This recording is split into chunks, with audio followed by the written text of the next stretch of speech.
summer road trip became a global phenomenon.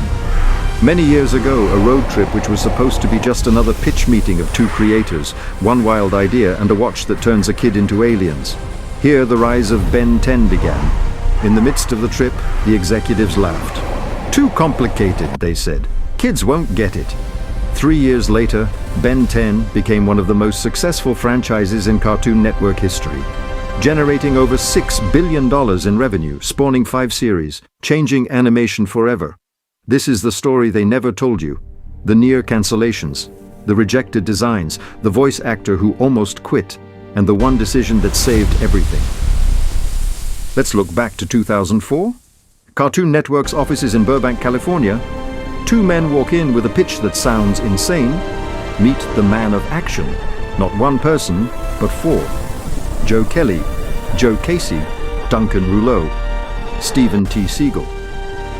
These weren't random animators, they were comic book legends. They created the Avengers roster you know today, Mr. Majestic, multiple X-Men storylines. But Hollywood had rejected them repeatedly. Comics don't translate to TV, they were told. So they created something that had never been done before. The pitch?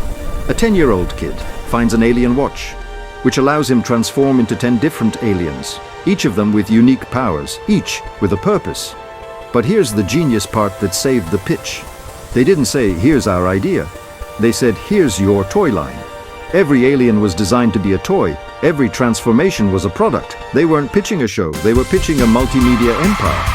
Cartoon Network said yes in the room, but then the real battle began. Most people think the Omnitrix design was instant. It wasn't. Rejected concept number 1. The belt. Early designs had the device as a belt.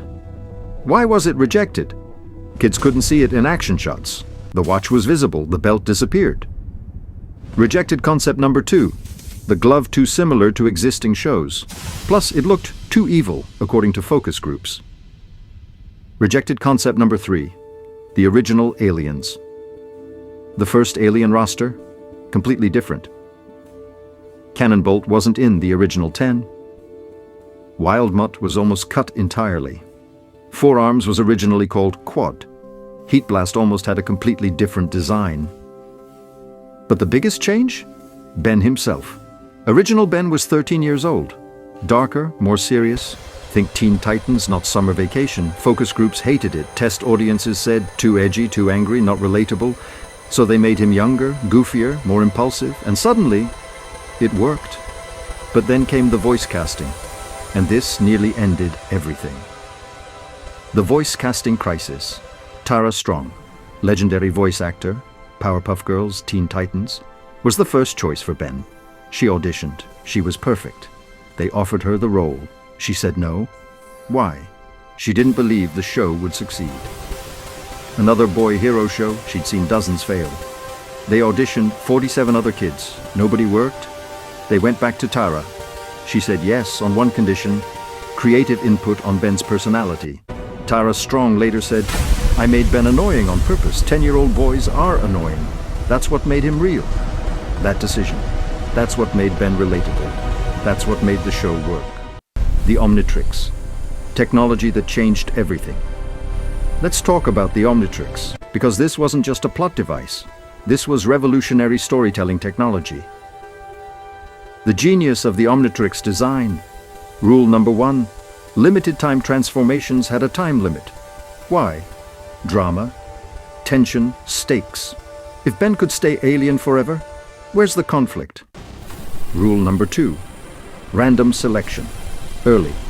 Ben couldn't always pick the alien he wanted. This created comedy, created problem solving, created stakes. Rule number 3. The slap activation. Why did Ben have to physically slam the watch? Animation clarity. In fast-paced action, viewers needed a clear transformation moment. The slap was visual storytelling. Rule number 4. The sound design. That sound took 6 months to perfect. Over 200 variations were tested. That specific pitch and tone, scientifically proven to grab attention and signal something awesome is about to happen.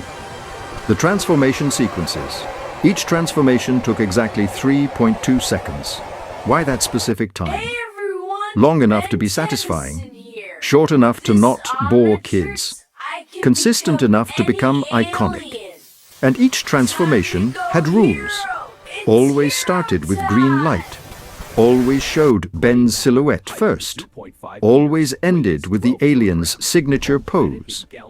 Always accompanied by that sound. This consistency. This is why kids could predict the transformation, could anticipate it, could transform with Ben. Dramatic music. But here's what nobody tells you about the original 10 aliens. The original 10. The science behind the selection. The original 10 aliens weren't random, each was scientifically designed for specific storytelling purposes. 1. Heat blast fire.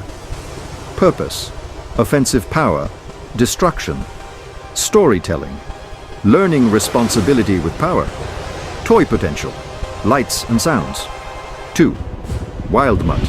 Animalistic. Purpose. Tracking. Primal instinct. Unique trait. No eyes, no speech. Forced visual storytelling. Risk. Almost cut for being too scary. 3. Diamond head. Crystal. Purpose. Defense construction. Unique trait. Could create weapons from his body. Fan favorite. Became most merchandised alien. 4. XLR. 8. Speed. Purpose. Transportation. Reconnaissance. Design challenge. How to animate super speed on TV budget. Solution. Motion lines and blur effects. 5. Gray matter. Intelligence. Purpose. Problem solving. Infiltration. Risk. Too small to see in action scenes. Solution. Made him green to stand out 6. Forearms strength. Purpose. Pure combat power. Design inspiration. Mortal Kombat's Goro. Controversy. Too violent. Tested heavily. 7. Stink fly. Flight. Purpose. Aerial advantage. Almost cut. Focus group said too gross. Saved by humor potential. 8. Ripjaws aquatic. Purpose. Water missions. Fatal flaw. Could only breathe underwater. Result. Least used alien in Series 9. Upgrade technology. Purpose. Tech manipulation. Most expensive. Hardest to animate. Payoff. Coolest transformations. 10. Ghost freak. Supernatural. Purpose. Infiltration. Fear factor. Unique trait. Had his own consciousness. Future impact. Became main villain. Dramatic reveal. Each alien represented a different genre. Heat blast. Action. Gray matter. Mystery. Ghost freak. Horror. Stinkfly. Comedy. This wasn't a show. This was 10 shows in one. That's why it worked. The premiere. Almost cancelled on day 1. December 27th, 2005. Ben 10 premieres. The network was nervous, they buried it. Tuesday night, post-holiday, low expectations. The overnight ratings came in. 2.1 million viewers. Disaster. But then, something happened. Week 2, 2.8 million. Week 3, 3.2 million. Week 4, 4.1 million. Word of mouth was exploding. Kids weren't just watching, they were obsessing. By month 3, Ben 10 was Cartoon Network's #1 show. By year 1, it had generated $1 billion in merchandise. The watch alone sold 3 million units in 6 months. The critics who said, too complicated, kids didn't just understand it. They memorized all 10 aliens, their powers, their weaknesses, their names in multiple languages. A summer road trip. A magic watch, 10 aliens. And 4 comic book creators who refused to give up. But this is just the beginning. Because what came next, the sequels, the movies, the reboots, that story is even crazier. The Omnitrix chose Ben Tennyson, but Ben 10 chose a generation. And it all started with 4 guys who believed kids were smarter than Hollywood gave them credit for. Subscribe and turn on the notifications to this channel for the next episode. Ben 10, Alien Force. The teen years that almost destroyed the franchise, and don't forget to like and share with your friends.